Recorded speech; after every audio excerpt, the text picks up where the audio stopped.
అండి, welcome to Shri Sitarama కుటీరం. So ఇది మా ఇంటి గణపతి యొక్క డెకరేషన్.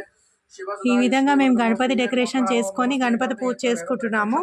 ఫస్ట్ సంవత్సరం మా బాబు మా కోడలు ఇద్దరు కలిసి వ్రతం చేసుకుంటున్నారు ఫ్రెండ్స్.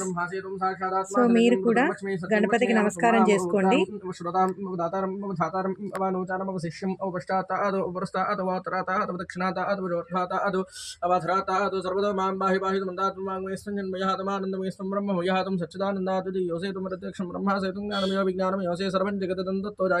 सर्वं जगदन्तस्तिष्ठते सर्वं जगन्तैरेमीषते सर्वं जगदिदन्तये प्रतीयते तुम भूमिरापुन्नलो निरोर्भः तन्नित्वार्वा अकुदानि तुङ्गनत्रयातितः तुङ्गयत्रयातितः तुङ्गालत्रयातितः तुं मूलाधारस्थितो सनितं तं शक्तित्रयात्मकः योगनाध्यायन्द्रितं तं ब्रह्मास्तं विष्णुस्तं रुद्रस्तं वायुस्तं सूर्यस्तं ब्रह्म भूर्भुवस्वरं गणाधीं पूर्वोच्चारे वर्णाधि इन्द्रन्द्रमनस्वारप्रतरः अर्धेन्द्रसदं तारेण रुद्धं एतत्तमं